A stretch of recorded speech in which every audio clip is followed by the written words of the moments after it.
Ceci est un livre audio autogénéré par Google. Comité scientifique. Comité scientifique. Richard Laurent OMGBA, Université de Yaoundé. Christian Iwanesso, Université de Yaoundé. Moïse Germain Ebaha, Université de Yaoundé. Barnabé Mbalazé, Université de Yaoundé. Laté Lawson élu, Western University, Ontario. Christine Lequelec-Cotier, Université de Lausanne. Alice Delphine Tang, Université de Yaoundé. Robert Fotsing Mangwa, Université de Chang. Paul Zhang Zhang, Université de Yaoundé. Patricia Thérèse Bissa Enama, Université de Yaoundé. Gérard Marie Noumsi, Université de Yaoundé. Raymond Mbassi Ateba, Université de Maroua. Pierre Célestin Nzi Ambena, Université de Yaoundé. Christophe Désiré Atangana Kuna, Université de Yaoundé. Jean-Claude Abada, Université de Maroua. Jean-Bernard Evoum Fouda, Université de Yaoundé. Comité de lecture. Laté Lawson élu, Western University, Ontario. Gérard Marie Noumsi, Université de Yaoundé.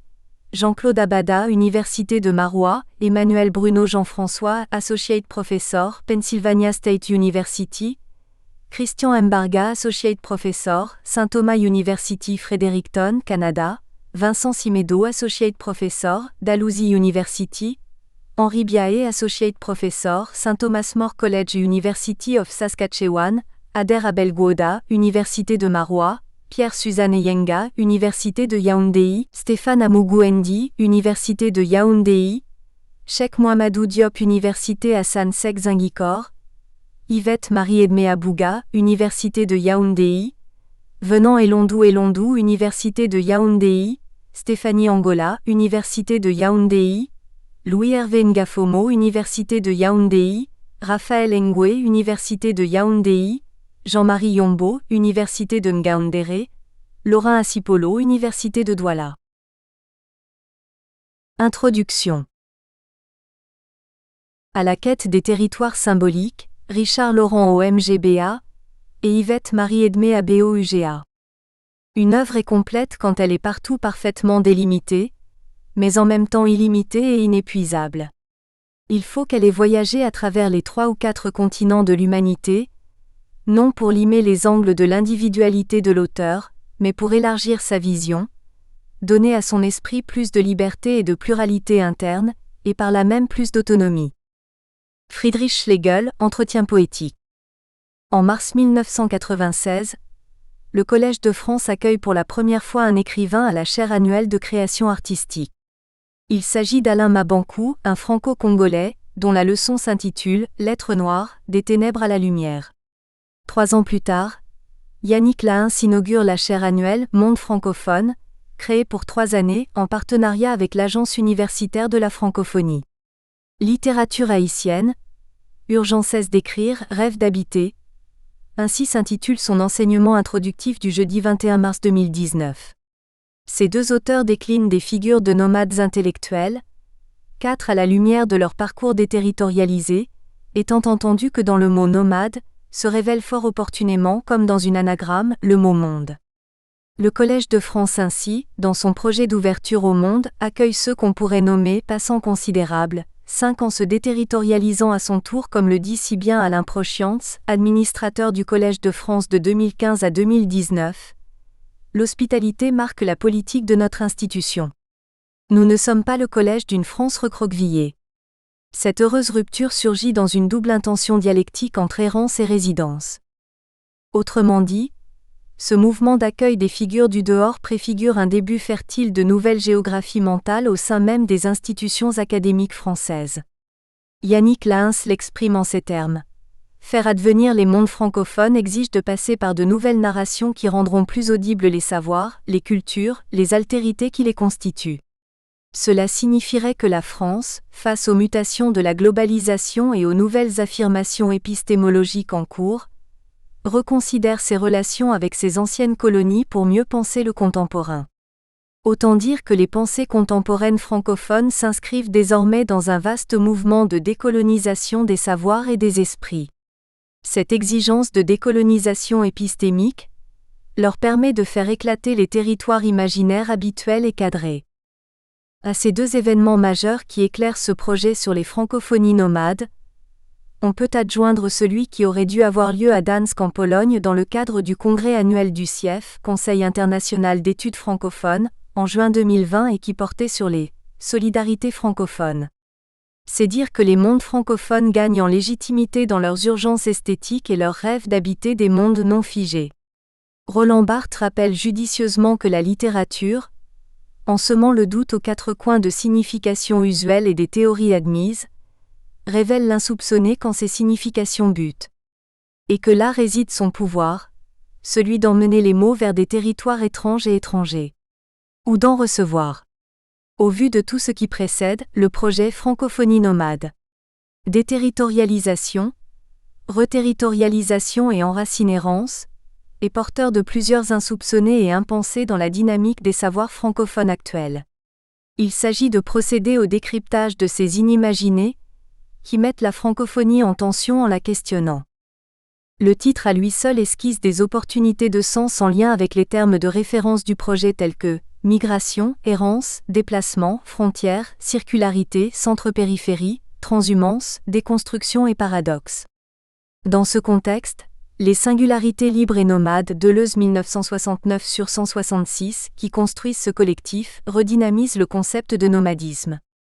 Si on part du principe selon lequel une identité nomade s'oppose à celle qualifiée de sédentaire, il est tout de même opportun de souligner que dans la philosophie deleuzienne, ce n'est surtout pas l'idée de mobilité qui importe, mais plutôt celle du lien avec l'espace. En prolongement, la pensée nomade postule tout aussi bien le principe de l'exil. Il est question de refuser toute fixité. Seule est privilégiée la pensée ouverte, libérée des certitudes et de toutes sortes d'issues d'enfermement et d'immobilisme. Pourquoi les francophonies nomades ? Quel regard accorder au triple mouvement dans lequel ces francophonies se meuvent ? Comment les trajectoires francophones combinées aux pratiques du nomadisme façonnent-elles de nouvelles intelligibilités ? Pour quelle géophilosophie des francophonies ? La mondialisation, les migrations et la révolution numérique nous arrachent à la conscience d'un ancrage qui nous identifie à une terre. Cette conscience éclatée de l'entre-plusieurs se négocie aux confins des traversées, des croisements des pluralités et des agencements des hétérogénéités. Dans ce sens, l'actualité géopolitique et littéraire de la francophonie s'inscrit dans un monde de la mobilité et de l'appartenance plurielle, et fait par conséquent l'objet de plusieurs débats idéologiques autour du décentrement hégémonique politique et culturel de ce grand corps de réflexion. Même sans être institués comme tels, les territoires symboliques et relationnels de la francophonie s'enlisent en permanence dans des configurations sans cesse, réinventées en plateaux, multiplicité connectable avec d'autres par des tiges souterraines superficielles, de manière à former et étendre un rhizome. Par voie de conséquence, les analyses proposées dans ce collectif placent non seulement en écho plusieurs champs disciplinaires, tels la littérature, la sociolinguistique, la philosophie, la traductologie et l'archivistique, mais confirment aussi le projet esthétique initial. Un projet d'ensemble qui se lie dans le nomadisme, et qui correspond aux enjeux géopolitiques de la globalisation énoncés plus haut. Ces travaux inscrivent le sujet francophone dans un contexte d'étrangeté. Des personnages de romans aux auteurs, ils demeurent tous étrangers à eux-mêmes pour des liens plus inventifs et désintéressés avec l'altérité. Le sujet francophone se donne dans sa multiplicité et déstabilise toute perception de lui dans le principe de l'un. On peut dire que les auteurs francophones, plus que d'autres, du fait de l'histoire, se construisent dans la fluidité et l'instinct des rencontres imprévisibles, dans des traces qui se perdent et réapparaissent au gré des errances réparatrices. C'est ainsi que la déterritorialisation et la reterritorialisation servent ce projet dont le but est de lire la francophonie dans ses rapports pluriels avec les espaces. Se déterritorialiser, c'est quitter une habitude, un lieu ou une sédentarité. Plus clairement, c'est échapper à une aliénation, à des processus de subjectivation précis selon G. Deleuze et F. Guattari, 1972/162. Cependant, pour ces deux philosophes, la déterritorialisation n'est pas une fin en soi. Ce concept prend tout son sens avec la reterritorialisation, politique spatiale d'une nouvelle territorialisation, mais sous de nouvelles modalités en attendant de nouveaux redéploiements de déterritorialisation. Ces deux mouvements tendent vers des devenirs jamais fixes, le devenir n'existe que pour cette part virtuelle de nous-mêmes qui peut se dire brouillard de singularité. Le caractère paradoxal et ambigu de la francophonie ne résulterait-il pas de ces devenirs sans cesse perçus dans de nouveautés étranges? La géophilosophie 18 de G. Deleuze et de F. Guattari, enrichie par les apports de la philosophie de la relation 19, permettent de rendre compte des imaginaires frontaliers. Les déambulations symboliques de ces imaginaires font d'eux des Hermès des temps modernes qui s'approprient et réinvestissent l'éthique de la frontière à leur compte. À la mesure des défis de notre temps et à la lumière de certains articles de cet ouvrage collectif, les francophonies nomades prennent corps et sens dans les pratiques des transgressions des frontières et des déconstructions des imaginaires et savoirs. Le nomade ne possède pas d'espace, mais en repousse les frontières. Pour lui, le point d'eau n'existe que pour être quitté. Seul compte le déplacement, l'intervalle, l'intermittence, la suspension, la discontinuité et non le point fixe et figé. Ainsi se modèlent les identités frontalières francophones à partir de ces marges, lieu de toutes sortes de résistance et de dépassement. Les articles de cet ouvrage interrogent les lignes de fuite du roman francophone contemporain en montrant comment ces auteurs, catégorie peu valorisante par rapport au centre d'autrefois, s'érigent aujourd'hui en héritiers nomades peu inconvenants de la culture française. L'expérience de la déterritorialisation chez l'écrivain francophone le projette pour ainsi dire dans une identité subjective, mais empreinte de liberté. L'objectif de ce projet d'ouvrage collectif est d'aborder la question des francophonies nomades dans la dynamique de la mobilité et de la déconstruction des savoirs et des imaginaires, en ayant à cœur de se situer à la croisée de plusieurs disciplines et de leurs épistémologies dans l'impulsion du concept de nomadisme et du triple mouvement de la déterritorialisation, de la reterritorialisation et l'enracinérance. Les contributions réunies ici esquissent des analyses des imaginaires et des représentations littéraires sur les francophonies, prises dans leur pluralité complexe et qui s'affranchissent d'une certaine tradition académique des études francophones. Sans prétendre circonscrire la question, les francophonies actuelles se diffractent et se créent des chemins vers d'autres territoires imaginaires en se construisant sur des gestes de déterritorialisation qui leur autorisent des épistémologies alternatives. On pourrait alors se poser la question de savoir pourquoi la francophonie est plus exposée aux phénomènes de nomadisme et d'itinérance que d'autres champs littéraires. Est-ce du fait de l'histoire, de l'idéologie ou des parcours strictement individuels des écrivains? Bibliographie. Barthes, Roland, leçon inaugurale de la chaire de sémiologie littéraire du Collège de France, Paris, Seuil, 1989. Boucheron, Patrick, Dire, Migration, réfugiés, exil, acte du colloque de rentrée, Collège de France, 12 au 14 octobre 2016, Paris, Collège de France, Odile Jacob, Col, colloque annuel du Collège de France, 2017. Cespire, Thomas, édition, La culture française vue d'ici et d'ailleurs, Paris, Cartala, préface d'Édouard Glissant et postface de Marie Scondé, 2002. Cuquièrement, Leila, DAMBURY, Gerty et Verge, Françoise Dire, Décolonisons les arts Paris, Archéditeur 2018. Deleuze, Gilles et Guattari, Félix, L'Anti-Oedipe Paris, minuit 1972. __ 1000 plateaux, Paris, minuit 1980. __ Qu'est-ce que la philosophie? Paris, minuit 1991. Glissant Édouard, L'intention poétique, Paris Gallimard, Collection blanche, 1997. __ Philosophie, de la relation. Poésie en étendue, Paris Gallimard, 2009. Kristeva Julia, Étranger à nous-mêmes, Paris, Folio, 1991. Lafargue, Léon-Paul, Passant considérable, Montpellier, Fata Morgana, 2012. Lahens, Yannick, Littérature haïtienne, Urgences d'écrire, Rêves d'habiter, Paris, Collège de France Bayard, 18 septembre 2019. Leclerc, Stéphane et Villani, Arnaud, Le vocabulaire de Gilles Deleuze, Les cahiers de Noésis numéro 3, printemps 2003. Mabankou, Alain, Lettres noires, Des ténèbres à la lumière, Paris, Collège de France Fayard, Col. Leçon inaugurale, numéro 263, avril 2016, 80 pages. MBASSIATBA, Raymond. Identité et fluidité dans l'œuvre de Jean-Marie Gustave Leclésio, Une poétique de la mondialité, Paris, L'Hamatan 2008. Mbembe, Achille et Sarr Felwine, Dire, Les ateliers de la pensée. Écrire l'Afrique monde, Paris, Philippe Ray, 2017. Miano Leonora, Habiter la frontière Paris l'Arche 2012.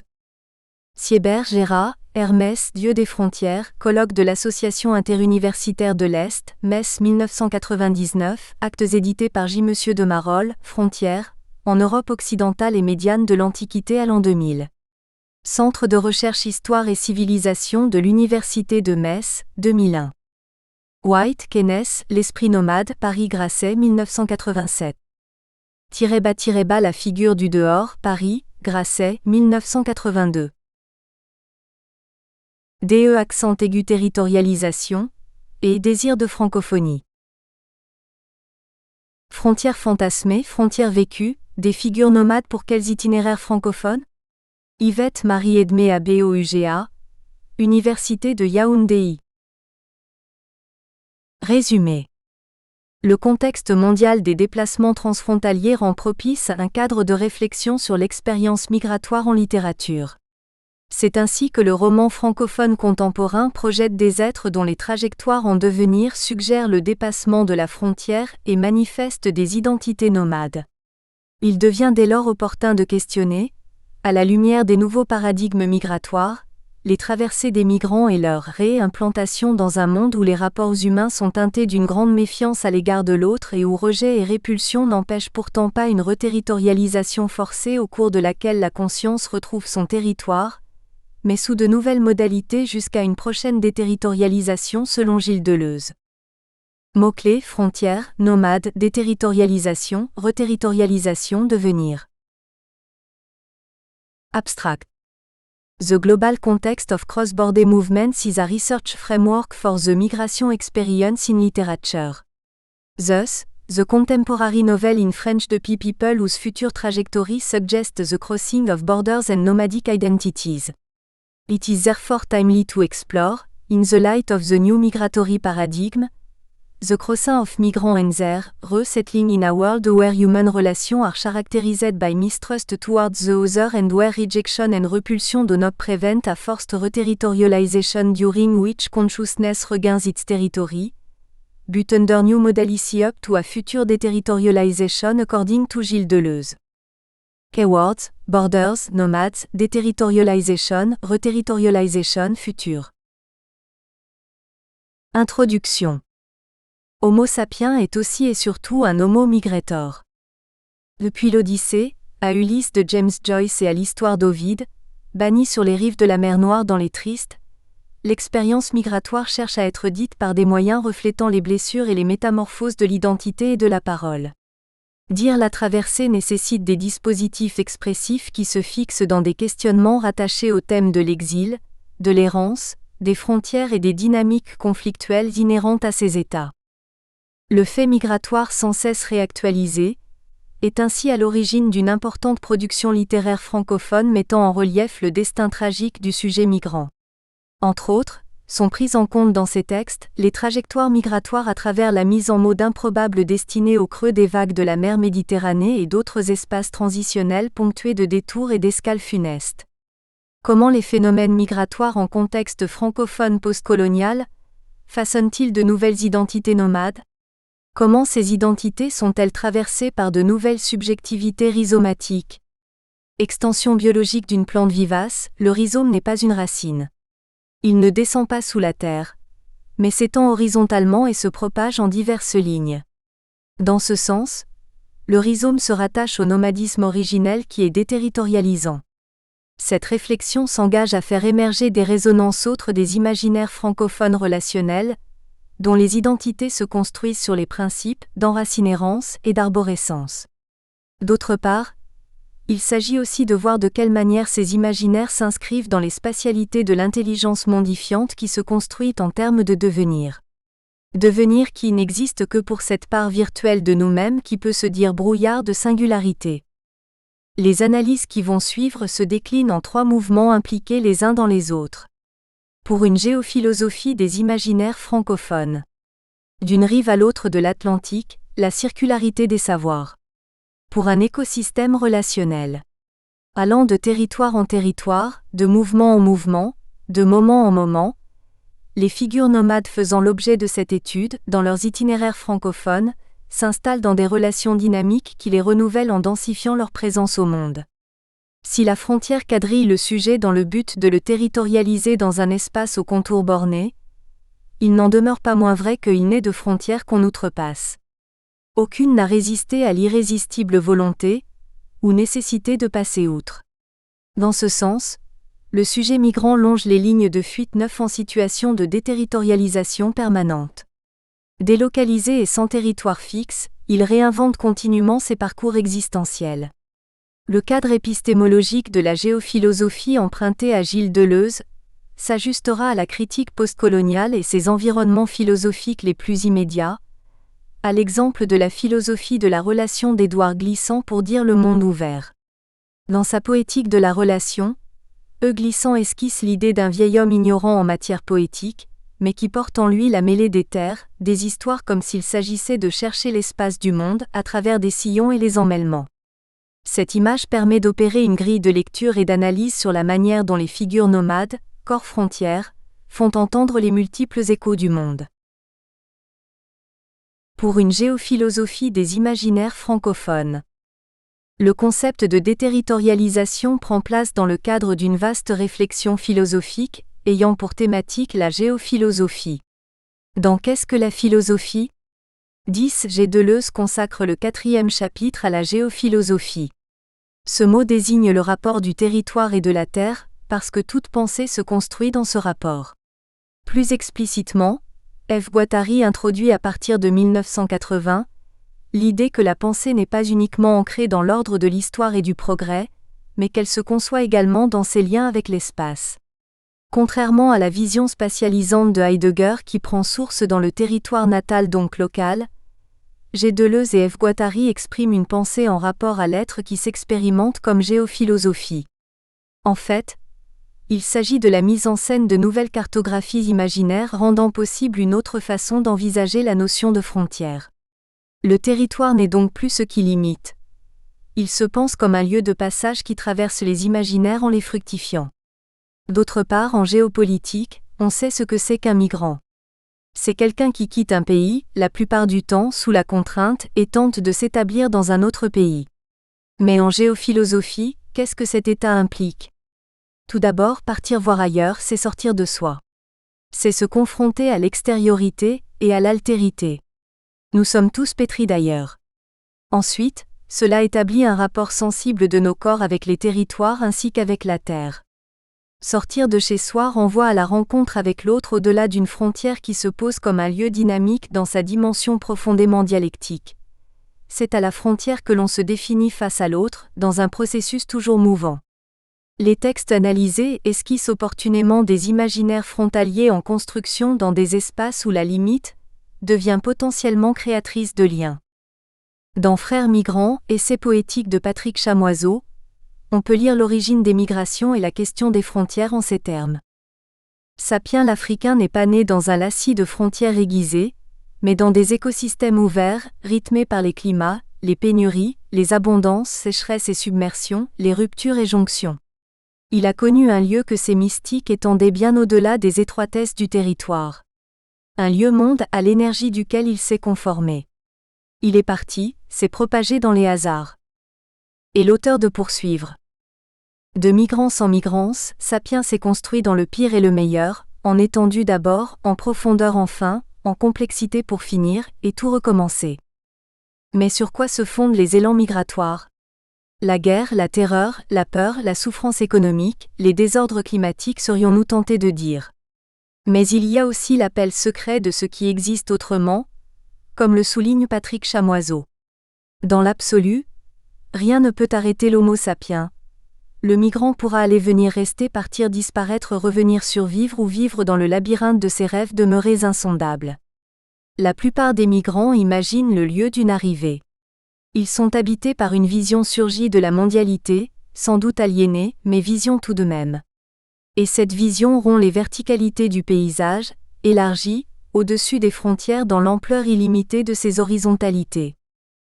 C'est ainsi qu'entre dépassement de soi et volonté de vivre la frontière fantasmée, les êtres mis en scène dans les espaces narratifs francophones défient toute limite. Oh, après tout, ce n'est peut-être pas qu'une vieille histoire 100 fois entendue, 100 fois ressassée. L'histoire d'un pays qui brille de mille feux et que tout le monde veut rejoindre. Il y a des mots pour ça: Eldorado, mirage, paradis, chimère, utopie, Lampedusa. Ce point de vue confirme par exemple l'idée de la dualité entre le mythe de l'île pure et le fantasme métropolitain dans les romans mauriciens qui porteraient en eux le schème de la migration comme la population mauricienne elle-même. Les rochers de poudre d'or se lient en deux temps. La première partie relate le récit de la migration originelle. Le départ des engagés indiens pour Maurice. La seconde partie, leur installation dans l'île.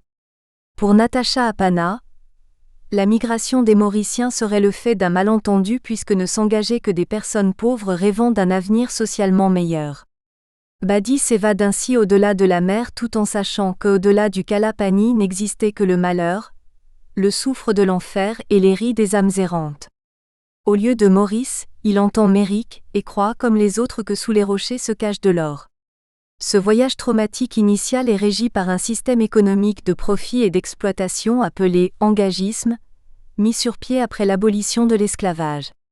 La pensée du sujet disposé à partir se construit dans la déterritorialisation par le biais de la perception d'un ailleurs mythique ou mythifié. Cet espace imaginé prend également forme à partir des récits fondateurs falsifiés. En revanche, Blue Bay Palace révèle Maya qui évoque son pays prison, dont elle voudrait tant s'échapper. Elle entretient des fantasmes de départ qu'elle s'évaint. Partir de mon pays, quitter ma famille, mes amis et mes repères me semblait tout accessible. Ici, le départ est inscrit dans nos gènes. Dans toutes les familles, il y a toujours quelqu'un qui est parti et d'autres qui ne rêvent que de ça. Je n'apprécie pas du tout de me retrouver dans un pays étranger. J'allais m'y adapter, m'intégrer, m'assimiler, de ça j'en étais sûre. L'exterritorialité de Maya s'opère dans l'immobilité physique. Seul son esprit délocalisé et contraint d'effectuer des déplacements imaginaires affirme sa généalogie migrante. Le contact avec l'espace physique n'a plus d'importance. Son rapport à la Terre se lie autrement. Elle se pose au même titre que les autres en homo migrator. Maya décrit son pays comme un espace borné et dysphorique, où il lui est impossible de connaître un quelconque bien-être. Par ailleurs, Sonia, un autre personnage de Natacha Apana, s'oppose à Maya dans La Noce d'Anna 21 dont l'intrigue se déroule en Angleterre. Ce qui offre un regard décentré sur l'île Maurice. Sonia n'a jamais remis les pieds à Maurice. Même pour les obsèques de ses parents. À 17 ans j'étais timide mais impatiente de tout voir. La chose qui me rendait le plus triste, c'était de regarder une map monde et d'énumérer les pays où je n'irais jamais. Romancière déterritorialisée, elle revendique son enracinérance à travers son rejet d'une certaine conception des origines. Que veut dire exactement cette question? Le pays où vous êtes né, certainement, mais quand vous avez passé plus d'années en terre étrangère que dans votre patrie, de quelle origine êtes-vous vraiment? Autrement dit, les questions identitaires selon Sonia devraient se poser dans la logique des altérités spatiales qui se façonnent perpétuellement. De ce fait, Maya et Sonia se lisent comme deux êtres déterritorialisés, pèlerins des milieux et des mémoires. Quête infinie de l'autre rive 25 de Sylvie Candé, une épopée en 3 chants, à mi-chemin entre récits historiques, tragédie et romans poétiques, s'inspire de la légende d'un souverain mandingue du XIVe siècle qui entreprend une expédition navale de grande envergure sur l'Atlantique afin de percer le mystère de l'autre rive. Il n'affrète pas moins de 2000 bateaux et s'éloigne des rives africaines. Sans le savoir, il met le cap sur l'Amérique. Ce texte dit aussi métaphoriquement la tragédie de la dérive d'une jeunesse contemporaine. Escandé met ainsi en abîme 2 quêtes de l'ailleurs. Au-delà de l'équipée périlleuse du roi mandingue, se lisent celles des milliers de jeunes qui s'embarquent sur la mer Méditerranée et l'océan Atlantique, dans l'espoir d'atteindre l'Europe. Ces 3 chants en disent long sur la marche du monde, sur les rapports de domination et sur l'invention de nouvelles façons d'être à soi, aux autres et au monde. Par ailleurs, une analyse de l'expérience migrante s'articule autour de ces drames et de ces infortunes. Migrer demeure un acte risqué, dangereux et très souvent mortel que rappelle par exemple Sally, narratrice dans Le ventre de l'Atlantique de Fatou Diomé, qui dissuade son frère Madické de la rejoindre en France. Mais la radicale dévaluation de l'ici et l'idéalisation d'un ailleurs compensatoire pousse inexorablement les candidats et leurs familles à partir. Le troisième récit, celui de Kadi Demba dans Trois femmes puissantes de Marie Ndiaye, relate l'histoire d'une jeune veuve contrainte d'émigrer vers l'Europe par sa belle famille et les mésaventures qu'elle doit affronter. Elle trouve la mort avant la frontière qui sépare l'Afrique de l'Europe. Dans Celles qui attendent de Fatou Diomé, la question des chemins vers l'Europe se pose clairement. La connaissance des routes des frontières dans leurs détours les plus tragiques se révèle comme un marqueur de la construction non plus imaginaire, mais réelle des frontières. Aram a déjà perdu un fils en mer, lui rappelle Bounia. Mais rien n'arrête cette dernière dans son plaidoyer pour un départ vers les routes des frontières dont elle maîtrise assez vaguement les combines. Globalement, la déspatialisation des imaginaires s'effectue dans une logique de décentrement et de mise à l'épreuve des frontières qui se transforment en zones d'indiscernabilité autorisant toutes sortes de mutations et de réversibilité identitaire. On peut même parler de déconstruction des frontières dans la mesure où les écrivains postcoloniaux font naître des chemins de liberté pour leurs personnages en quête d'absolu, refusant les cloisonnements ou rejetant la fatalité. Les migrants en contexte francophone postcolonial s'érigent en personnages conceptuels, 29 car ils brouillent les lignes en fissurant les frontières. Leurs rêves d'ailleurs et leurs itinéraires transforment les frontières en ouverture sur le monde. D'une rive à l'autre de l'Atlantique, la circularité des savoirs. La question de l'auteur francophone se pose au cœur de l'expérience du déplacement. Voyageurs volontaires ou contraints, les auteurs francophones subsahariens n'ont cessé d'écrire sur et à partir de l'ailleurs. En tant que sujets déterritorialisés, ils découvrent d'autres terres dont ils font des objets littéraires, des lieux à partir desquels ils confrontent leur poétique transfrontalière. Dans son ouvrage Qu'est-ce que la philosophie ? G. Deleuze conçoit la géophilosophie comme une ontologie du nomadisme et de l'exil. Ce concept lui ouvre des possibilités de réflexion sur la reconfiguration territoriale de la pensée, Deleuze 2005/82, qui devrait échapper, selon lui, à toute emprise de la raison selon Hegel. Considérant l'hypothèse selon laquelle la terre de la pensée est mobile, il s'ensuit que la pensée échappe à toute territorialité fixe et défie tout ancrage, tout enracinement. Cette orientation épistémologique esquisse une pensée affranchie des certitudes et d'absolus référentiels.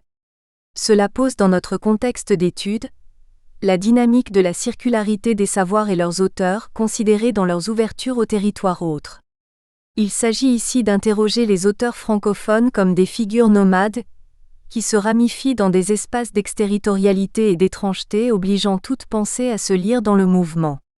Entre les pratiques du nomadisme intellectuel, celles des ruptures avec le centre, les transhumances éditoriales et les pensées de l'éclatement, les imaginaires francophones s'installent dans la pensée du dehors.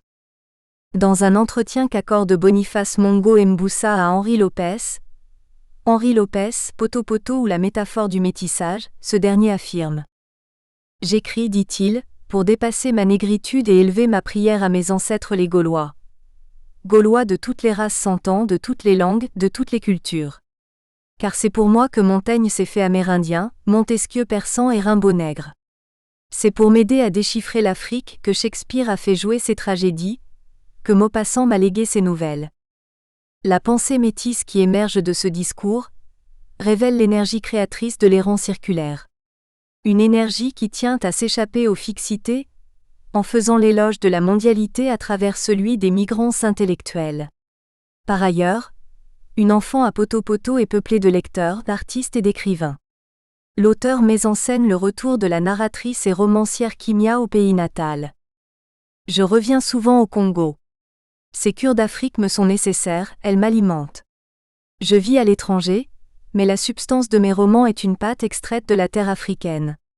Quand Franceschini réussit à se forger un alibi bien ficelé, il me rejoint au Gabon, à Luanda. À l'occasion d'un séjour conjoint en France. 33. La rencontre à Paris d'Ananda Devi et Henri Lopez lors du Salon du Livre de Paris, 32e édition 2012, point de repère des littératures africaines francophones, se matérialise dans le stand des livres et auteurs du bassin du Congo, et par le prix Mokanda, première édition qui lui est décernée. D'origine mauricienne, elle réaffirme une multitude d'identités. Elle est à la fois francophone, mauricienne, africaine indiano-océanique, insulaire et créole.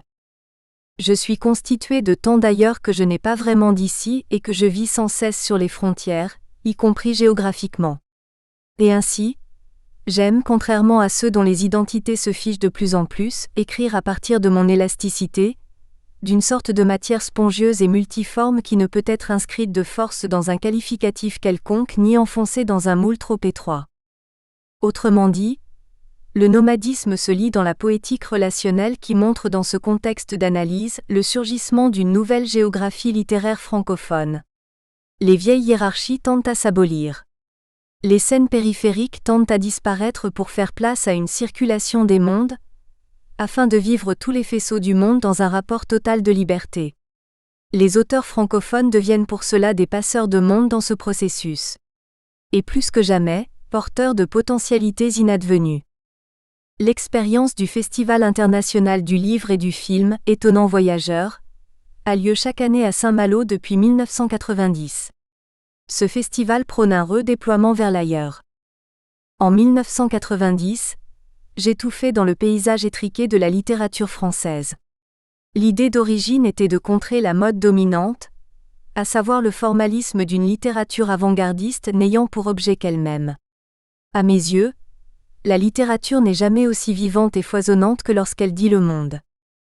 En dénonçant le nombrilisme des milieux littéraires parisiens, Michel Lebris pose la pensée monde comme pensée de la traversée. Ce rendez-vous annuel et biennal par la suite, qui fait entendre dans la différence les voix des auteurs de toute provenance, et qui a pour mot d'ordre l'ouverture au monde, s'est délocalisé au mois de février 2013 à Brazzaville. De ses origines à sa diffusion dans le monde, le festival se dédouble et s'exporte. De Missoula, petite ville du Montana et dernier bastion des grands mythes de l'Ouest américain, à Sarajevo en Bosnie, en passant par Dublin et Bamako, puis Haïti et Haïfa en Israël, le festival forge des identités enracinérantes à travers une libre circulation des cultures et des esthétiques. L'enracinérance construit la pensée nomade de Jean-Claude Charles dont les principes sont présentés en ces termes. Le concept d'enracinérance est délibérément oxymorique. Il tient compte à la fois de la racine et de l'errance. Il dit à la fois la mémoire des origines et les réalités nouvelles de la migration. Il remarque un enracinement dans l'errance. Pour dire cette pleine conscience d'appartenir au monde et d'être chez soi partout, Patrick Chamoiseau fait l'apologie du mouvement. Il n'est vie sans mouvement, vitalité sans migrance, migrance physico-chimique, migrance stellaire, migrance des gènes, migrance des corps, migrance de l'esprit et de l'idée du vivre, migrance refondatrice de nos imaginaires. Ce mouvement, à travers les territoires de la Terre, marque le sujet dans un indéfini illimité qui le plonge dans les pratiques de déterritorialisation et de reterritorialisation, rendant ainsi possible une réflexion sur le rôle de l'écrivain des frontières. Si dans son essai, l'impératif transgressif Elmiano évoque une francophonie politique et institutionnelle qui charrie de puissants relents coloniaux, et en appelle à une véritable décolonisation des esprits. Émile Olivier constate autrement les enjeux de la dépendance idéologique et artistique de la littérature francophone, face à la domination institutionnelle de Paris. Selon lui, les écrivains prennent acte d'une réalité contemporaine mondialisée qui complexifie les rapports entre l'institution littéraire française et les périphéries d'autrefois. Ils développent un imaginaire inédit qui ne correspond pas au canon métropolitain, et qui participe à la plus grande modernité littéraire. Plus précisément sur la scène littéraire internationale, les périphéries rendent compte d'un monde chaotique, fragmenté, éclaté où plus rien n'est à sa place. En rupture avec le localisme, pétri de références fournies par les sciences et la philosophie, c'est sur le plan de l'imaginaire qu'elles prennent leur envol. Les œuvres des écrivains de l'espace médian de la Caraïbe, de l'Afrique, de l'Amérique du Sud, indiquent des voies. Par conséquent, les littératures francophones subsahariennes sont attendues sur les scènes littéraires parisiennes et mondiales. Aujourd'hui et à travers le monde, il y a un véritable intérêt pour les auteurs de langue française non hexagonaux. Les auteurs francophones bénéficient désormais d'une grande exterritorialité hors de France. Ils finissent par suivre des itinéraires et des pistes qui les construisent dans des mouvements complexes de circularité et de tension, rebelles aux normes à l'image du nomade intellectuel, qui traverse territoire et culture afin d'ouvrir un espace mondial plus vif et plus inspirant. Le nomadisme intellectuel, pour un écosystème relationnel. Au gré des vents de l'histoire, les auteurs francophones sont portés vers des espaces qui matérialisent leur déambulation et les éloignent de plus en plus de la francophonie institutionnelle, dans la mesure où ils ressentent le besoin d'un équilibre dans la déconstruction des lignes idéologiques. Dany Laferrière affirme fort opportunément sa multi-appartenance dans le monde. Je veux écouter la chanson du monde et je refuse les ghettos. Dit autrement, les devenirs de ces auteurs se lisent dans des espaces interstitiels ou les lieux de transit. Et non dans les périphéries, où ils ont longtemps été assignés. Parallèlement, Kenneth White présente dans l'esprit nomade une cartographie assez large de l'esprit nomade. Le nomade intellectuel évolue dans un espace qui n'est marqué ni par un réductionnisme rigide, ni par un formalisme étroit. Le nomadisme intellectuel implique une dialectique entre l'errance et la résidence. Et cet esprit prend place dans un écosystème relationnel ouvert. Parlant des auteurs francophones, on pourrait dire qu'ils sont des nomades relationnels. Des passeurs du tout-monde. Le 34e congrès du Conseil international d'études francophones devant se tenir à Gdansk en Pologne, du 8 au 14 juin 2020, avait pour thème « Solidarité francophone ». Dans un monde où règnent les tensions communautaires et HE accent aigu monique, le durcissement des politiques frontalières et identitaires, les exclusions des minorités, les fractures sociales, les disparités postcoloniales, les francophonies dans leur diversité ont besoin de se questionner dans la pensée de la mondialité qui est une énergie relationnelle et dont l'intensité ne cesse de s'accomplir. Selon P. Chamoiseau, elle bouleverse ce qui est mort et active l'avenir. Cette éthique de la solidarité ne se résumerait-elle pas Dans son essai Philosophie de la relation 50, Édouard Glissant esquisse la pensée de la relation qui prend sens dans l'errance, le tremblement, les créolisations, l'imprévisible, l'opacité du monde, la trace, etc. Patrick Chamoiseau, dans un élan poétique, résume la philosophie d'Édouard Glissant en ces termes.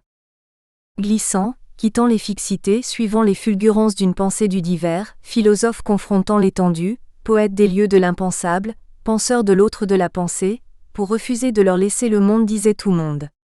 Comme on dit tout vivant, et dire cela c'était dire relation. Qualifier les imaginaires francophones de relationnels, ne serait-il pas un pas vers le décentrement de la pensée hégémonique occidentale ? Que ce soit en littérature, en philosophie ou dans les autres domaines. La prépondérance longtemps exercée par le discours occidental se voit de plus en plus remise en question. On assiste à l'émergence de nouvelles pensées critiques, qui proposent de nouvelles clés d'interprétation du monde depuis le dernier quart du XXe siècle. Conclusion. Les figures nomades dans leurs itinéraires francophones aspirent à un monde dont plus rien ni quiconque ne sera le centre ni la périphérie, où seul régnera l'incertain. À la question de savoir comment les phénomènes migratoires façonnent de nouvelles identités nomades, s'agrègent celles des identités traversées par de nouvelles subjectivités rhizomatiques. Tempéraments identitaires conçus dans les passages et les interstices, les imaginaires francophones se lisent sous le prisme de la relation. Celle-ci crée dans ces imaginaires fictifs ou réels, des réseaux relationnels qui s'enrichissent de divers apports, des réseaux qui s'étendent à chaque fois dans de nouveaux territoires tout en les traversant l'instant d'après, sans frontières établies ni racines fixes. Tous ces imaginaires déspatialisés en Europe, en Asie, en Afrique, en terre des Caraïbes et des autres Amériques, dans les géographies insoupçonnées, se disent sensibles aux errances qui orientent, qui ne connaissent pas de point d'achèvement et qui esquissent tout simplement des devenirs dans des systèmes ouverts de multiplicité sans racines, reliés entre elles de manière non arborescente, dans un plan horizontal ou plateau qui ne présuppose ni centre ni transcendance. Transgression des frontières génériques dans l'écriture caribéenne francophone. Pour une redynamisation de la francophonie, Clarissa Charles Charlery, Université des Antilles Martinique. Résumé. Aborder la question des francophonies nomades au sein de la littérature caribéenne francophone nous amène à explorer de nouvelles dynamiques langagières, scripturales, génériques et idéologiques qui rendent compte du réinvestissement esthétique de cette littérature. Il convient dans cet article d'analyser en quoi la transgression des frontières génériques contribue à la vision monde de la créolisation littéraire, selon la philosophie glissantienne. La tâche de l'écrivain caribéen francophone consisterait donc à s'investir dans une créativité qui s'affranchirait d'anciens ordres du discours. Cela se vérifie notamment dans les œuvres Histoire de la femme cannibale de Maryse Condé et L'empreinte à Crusoé de Patrick Chamoiseau. Mots-clés, transgression générique, Caraïbes francophones, créolisation, relations, francophonie. Abstract. Addressing the issue of nomadic francophonie within Caribbean francophone literature leads us to explore new linguistic, scriptural, generic and ideological dynamics that reflect the aesthetic reinvestment of this literature. In this article, it is appropriate to analyze how the transgression of generic boundaries contribute to the worldview of literary creolization, according to the Glissanthian philosophy.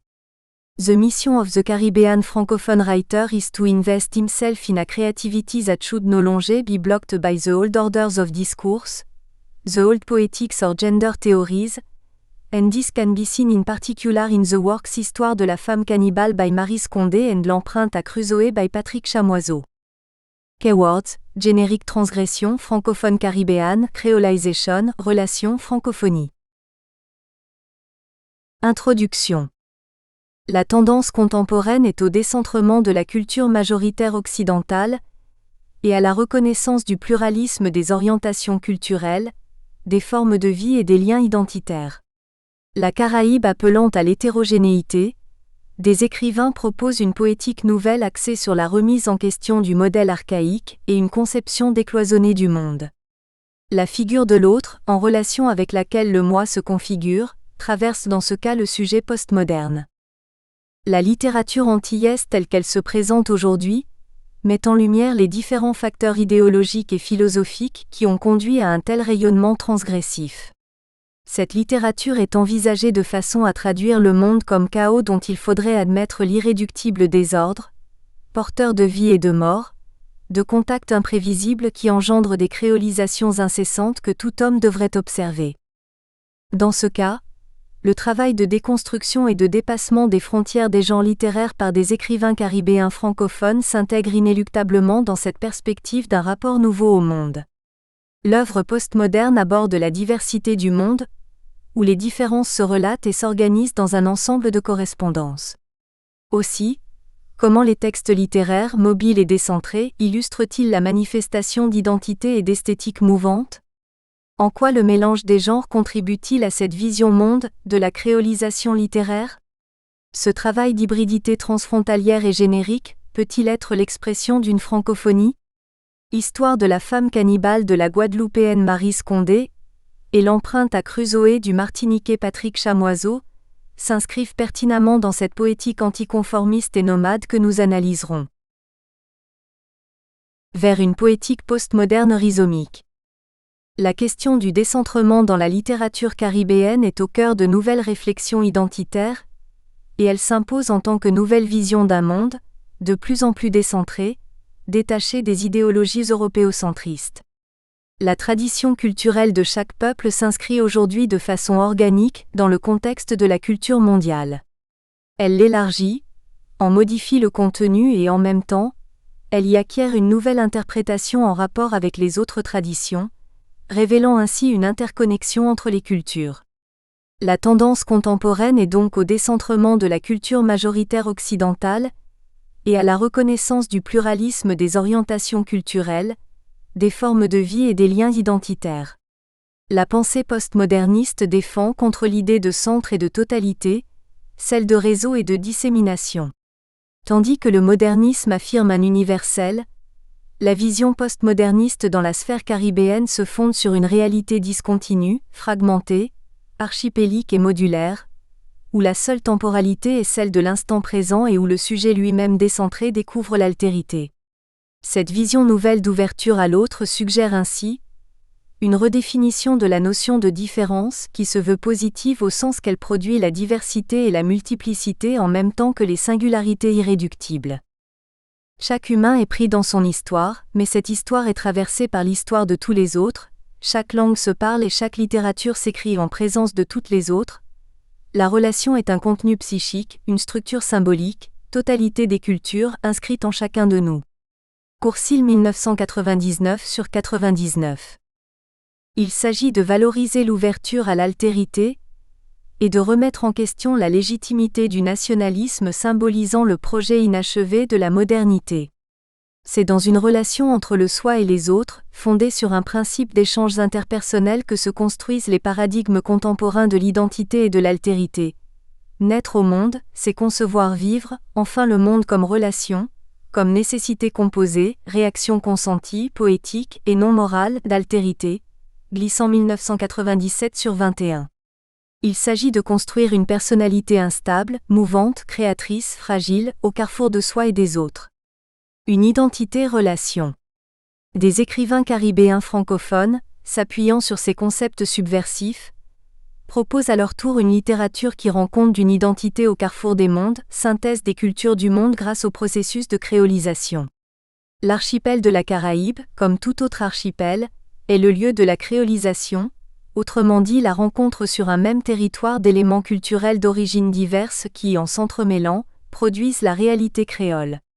C'est le lieu où l'emmêlement des langues et des cultures a créé les conditions de l'émergence d'une identité plurielle, ouverte sur le monde, comme le souligne Édouard Glissant. Le monde se créolise, c'est-à-dire que les cultures du monde mises en contact de manière foudroyante et absolument consciente aujourd'hui les unes avec les autres se changent en s'échangeant à travers des heurts irrémissibles, des guerres sans pitié, mais aussi des avancées de conscience et d'espoir qui permettent de dire que les humanités aujourd'hui sont en train d'abandonner quelque chose à quoi elles s'obstinaient depuis longtemps, à savoir que l'identité d'un être n'est valable et reconnaissable que si elle est exclusive de L', identité de tous les autres êtres possibles. Glissant 1996/15.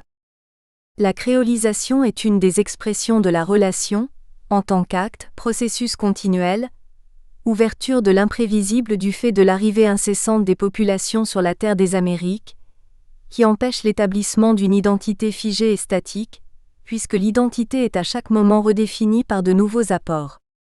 Il y a créolisation dès lors que des groupes différenciés sur le plan de la culture, de la langue et de l'origine entrent en relation et s'intervalorisent.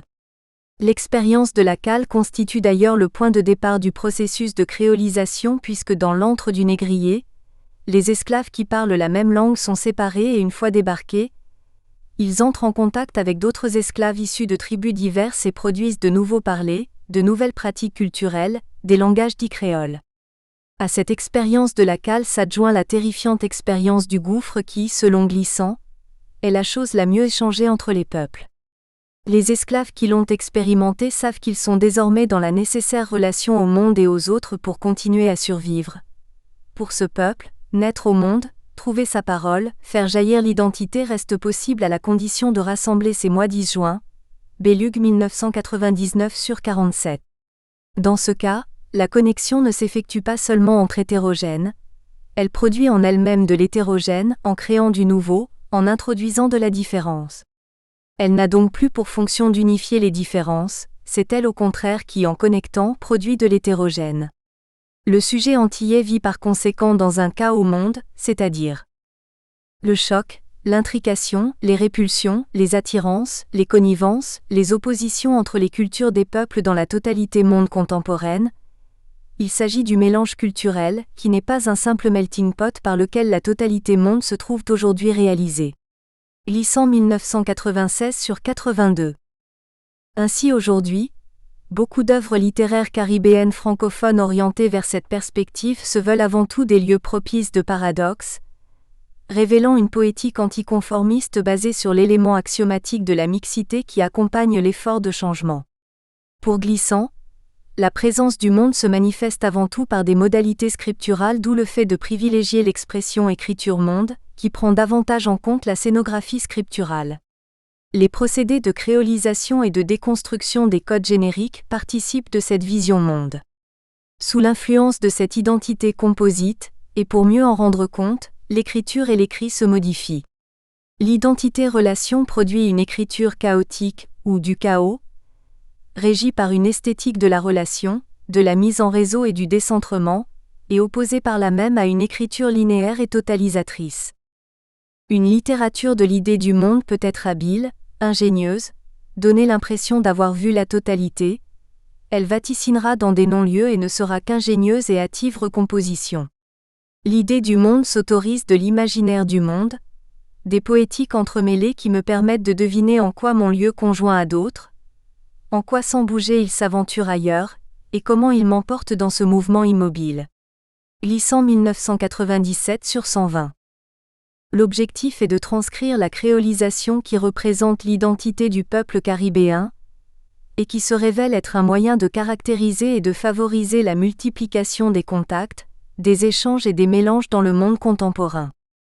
Ces jeux de variation et de discontinuité évoluent donc en tant que moyen de lutte contre les fondamentalismes et l'ethnicité, mais aussi comme un renversement stratégique du processus de domination par le biais d'une réorganisation de l'œuvre, dont la poétique participe bien de la problématisation du monde qui fonde une nouvelle démarche critique. La métamorphose comme inhérente à la transformation poétique et esthétique au détour du questionnement des genres. Une telle esthétique prône l'indistinction des genres littéraires, conteste leurs frontières, et donc enrichit l'œuvre en tant que production composite représentative de l'identité. Inscrite dans une volonté d'affirmation identitaire, cette littérature renverse de façon systématique la conception traditionnelle qui associe hybridisme et anomalie, admettant le mélange comme condition première de fertilité des échanges culturels et littéraires. Écrire la diversité, la multiplicité se détermine non seulement par la mise en scène du sujet hybride en quête identitaire dans un monde créolisé, mais aussi par une errance de l'écriture qui se manifeste, notamment par une mixtion des genres littéraires. Roman-conte, pour une reconsidération de l'imaginaire créole. Dans la Caraïbe francophone, se développe une esthétique de la diversité et du décloisonnement à travers une écriture riche, originale et moderne, qui se caractérise par un certain mélange des genres, synonyme de subversion des codes littéraires occidentaux. La mise en application du mélange des genres se manifeste, entre autres, par l'intégration du conte dans le roman comme garant de la considération de l'imaginaire panaméricain dans l'espace littéraire. Les textes sont d'ailleurs aujourd'hui fortement imprégnés du merveilleux, du surnaturel. L'ancrage de l'imaginaire est plus que jamais indispensable pour faire écho à la mixité culturelle dans la Caraïbe, mais aussi pour que l'écriture reflète le monde en mouvement. Pour que l'écriture comme le langage dise le monde, il convient de la situer dans l'espace de l'imaginaire et de la fiction. FONKOU à 2002 sur 285. Cet imaginaire créole, agissant comme un dynamisme organisateur dans la perception de l'identité propre, oppose à l'imaginaire occidental, continental, ethnocentré une ouverture au cas au monde. La littérature explore sa société, se nourrit d'un dialogue continu entre l'organisation et la désorganisation, et exprime l'élan d'un mouvement d'errance scripturale fondatrice. Patrick Chamoiseau dans son roman L'empreinte à Crusoé, 2012, réécriture du célèbre Robinson Crusoé 1719, de Daniel Defoe, intègre des caractéristiques du conte populaire dans cette perspective de valorisation de l'oralité dans la littérature.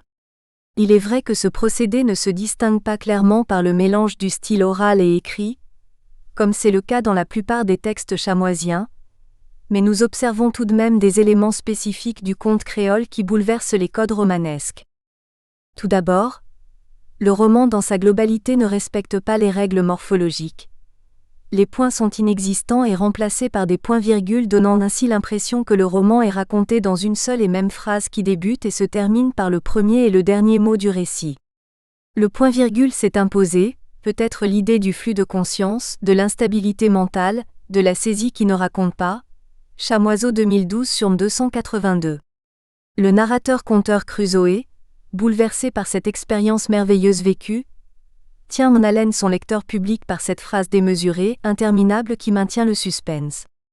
De plus, ce procédé suscite l'accélération de la cadence de la lecture, à l'instar du conteur qui enchaîne les mots tout en accélérant le débit de parole à des moments bien précis, sans prendre de respiration, pour maintenir l'attention de la cour. Le but étant de rythmer le discours et d'inviter le lecteur public à se connecter au verbe du conteur pour éviter de perdre le fil.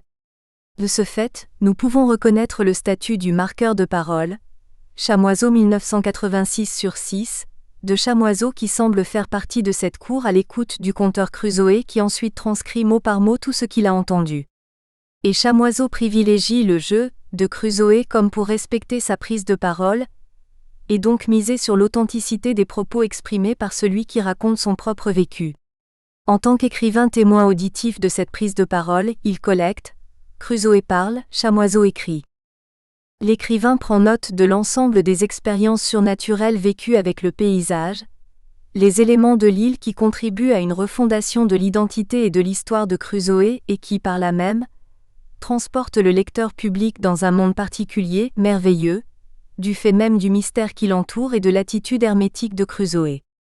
Cet hermétisme donne l'impression en apparence d'une société en marge du reste du monde, ce qui amène à cet aspect ésotérique du conte qui enferme le narrateur-conteur dans un monde authentique, dont les traits ont été modelés par l'histoire et le paysage des lieux. L'univers de l'île, défini par Crusoé, rend compte donc de cette multiplicité, de cette relation dont il fait lui-même l'objet. Je me sentais partie prenante de ces êtres vivants, malgré leurs étrangetés, j'étais le frère de chacune de ces existences, j'étais en elles naviguaient en moi. Chamoiseau 2012 sur 136. Le roman est fondé sur le mythique et l'irrationnel à l'instar du conte créole antillais, qui nous transporte dans un monde imaginé où tout est possible. Le narrateur-conteur vit dans une île vivante, humaine, qui par ses présences le métamorphose tout en le plongeant dans une dimension utopique qu'il exprime dans un discours supposant un travail de fabrication conceptuelle à travers les rythmes, les incantations et les images développées. En effet, c'est bien le conteur créole qui porte la parole subversive et qui tient au sein de la société la place du démiurge. Le conte ayant une action pertinente et durative qui marque la conscience de l'être, comme l'explique Jean-Georges, le pouvoir des contes est un pouvoir qui dure et il est sans doute vain de vouloir mettre entre parenthèses les senteurs très prégnantes du merveilleux. Georges 1981 sur 17. Par ailleurs, à l'instar du conteur qui est un créateur spontané dans une dimension symbolique, Crusoé est un artiste car il s'exprime de manière spontanée. Rien n'est calculé, les propos sortent de son imaginaire sans subir de variance ni de transformation. Il incarne le personnage principal de sa propre histoire qui requiert des caractéristiques du conte merveilleux à quête héroïque, où le héros doit surmonter 3 épreuves. Jala 2006 sur 40. En effet, dans ce récit, les 3 chapitres de l'œuvre correspondent aux 3 épreuves que surmonte Crusoé. Au premier chapitre, l'idiot, le héros doit dépasser le stade de l'aliénation en tant que personne dénuée de toutes ses facultés mentales. Nous espérons que vous avez apprécié cet aperçu. Pour continuer à écouter ce livre audio sur Google Play Livres, utilisez le lien dans la description de la vidéo.